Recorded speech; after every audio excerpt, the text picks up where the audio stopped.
Ladies and gentlemen, it's Wednesday the 25th of March and welcome to the Toilet Paper Diaries. On today's episode, it's called Life Will Never Be the Same Again, and we feature the number of people in quarantine has reached an all-time high around the world, 5 businesses you can start at home right now, and the pitfalls of working from home. Brought to you live from Houston with Ernesto Verdugo and from Dubai with Dave Crane.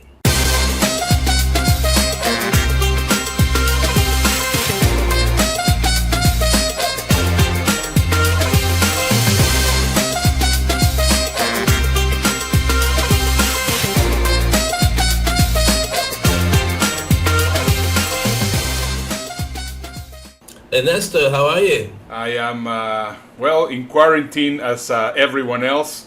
I woke up this morning to the news that Prince Charles was already affected by the coronavirus. And I think this is just an important thing, but I would like you, Dave, to comment because you are the official British correspondent of the Toilet Paper Diary. So possibly you can give us your input on it. I don't have official guess. I worked with Prince Charles many years ago when I was in the UK. I've been in Dubai for 25 years. When I worked with the Prince's Trust, really phenomenal guy, really gentle, really smart, and it just goes to show that all royalty and everybody else is available and at risk. And so, I mean, American royalty probably doesn't get much higher than the Hanks family, with Ruth Wilson as well, and lots of other people like Idris Elba have been noticed as being positive for coronavirus.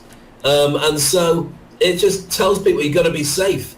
I mean, if our celebrities are probably more at risk than normal people because they're always out and about meeting people. There might be hundreds of people every day shaking hands, getting photos, putting their arms around them. If something is viral, they're more likely to be in a position to catch something. So your reclusive people like Johnny Depp, who doesn't really go out to play with anybody, are probably the safest of all the celebrities. But saying that, they've shut down almost old movies, old TV shows. So our own celebrities, wherever they are around the world, won't be broadcasting or getting near people for quite some time.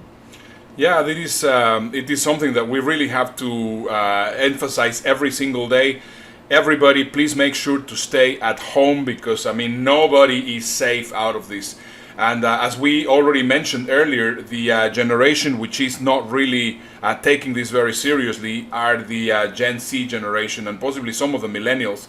And that's why I think it's very interesting right now that the World Health Organization is actually using TikTok for promoting the fact that people need to be on quarantine. So right now, TikTok is the official platform that the World Health Organization is using. And now what we have been using TikTok for, it's mainly for dancing. And yes, there's a lot of people which are downloading TikTok, but bear in mind there's short videos where you can also help people find out information about you, especially for that specific generation. So Dave, are you so far in TikTok? Well, I am. I've got a TikTok account, but I never really dance or sing anyway, so I've never had any reason to place anything on it. But I know you're a big singer and dancer, so I'm surprised I haven't seen more stuff from you.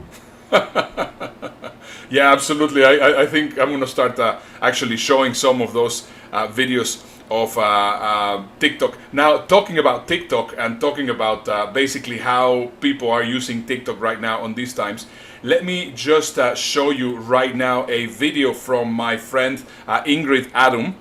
She's a stewardess for Southwest Airlines, and she basically created this video while on the aircraft. As you can see, the aircraft is actually empty, but it just shows how people are using TikTok to let go of steam. So just have a look.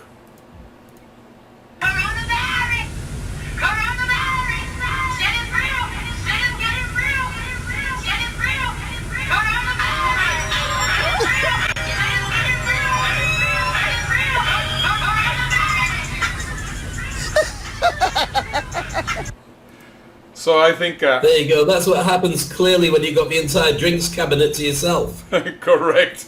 And you know what happens is that, as we were mentioning earlier, this is a way to let go of steam, but it is also a way to show a little bit of the culture of Southwest Airlines. I mean, normally you would say, you know, because of course she's wearing uniform, Southwest Airlines was going to be very upset, but in reality, Southwest actually was very positive and encouraging due to the circumstances. So, yeah, as we can see, we are living in complete different times. Dave, you have some great advice. Yeah, but if I can just interject there, Ernesto, yesterday we showed a video of Corona beer and the way that they were positioning themselves, saying, people, look at all the people don't drink Corona now because they think it's got a virus in it. Idiots. Whereas these guys are saying, you know what, we know we've got an empty airline, but if you do go on the airline, you'll have fun because that's what we do. Now that's exactly the message that people should be using if they want to get people to come back. Now, I'm not saying people should be coming back right now because the quarantine is there for a reason, but it's about positives. It's about getting people to want to work with you, not necessarily shaming them. And actually, we should be talking at some point about quarantine shaming, which is a new way of affecting people if they do break the quarantine. It's a new thing that you do shame them on video and say, look at these guys going in the park and chatting and doing their normal stuff. That's a new thing that's just come out of the quarantine. Sorry, you were going to ask me a question. Yeah, I was gonna say you have some great advice today. Before we actually go into our most important topic of the day, life will never be the same again after coronavirus. But we are still, a lot of people are still on the. I mean, some people are in lockdown. Which, by the way, there's three. That's one of the things that I just actually recently discovered. There's three levels of quarantine. So you have just the regular self-quarantine. Then afterwards you go into what is called shelter in place. I do not know if you have ever heard of that. And then you go into lockdown. So shelter in place that means that you have to really stay at home. But I mean, you still don't need permits to actually go out. But then you actually, if you go into lockdown, that means that you actually need permissions to leave your house. So in the first two, you don't have them. You don't need to have permissions. I mean, you can go out and you have to be as careful as possible. But then you go in lockdown. So, for example, in Kuala Lumpur, Malaysia, in Madrid, Spain, in Milan, Italy, in New York, in Washington, in California, they are already in lockdown. So you actually have to have permits in order for you to go out. But right now, for example, in my case, we are only in self-quarantine, but very likely, very soon, we're going to go into shelter in place. How is it there in Dubai?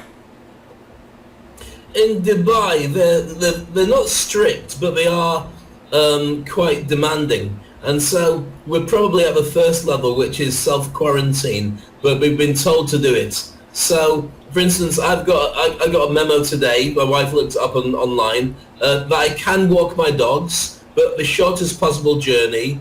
I should really wear a mask, and I should wipe anything that I touch along the way to make sure that it is safe for other people to use as well. So they are very reasonable about it. I mean, otherwise my two dogs will go stir crazy in the garden. I've got to take them out and about. That's what they expect every morning. But they are very... they've locked down everything else. So shopping malls, parks, businesses... right across the board, they've made it as safe as they can for everybody by asking them to stay at home. They're doing a lot of concessions with banks, so they're advising people on how they can then not pay credit cards and defer the payments and remove the extra interest because the government's decreed this is what should happen. So they're actually trying to make it as easy as they can for people to survive out here as long as possible.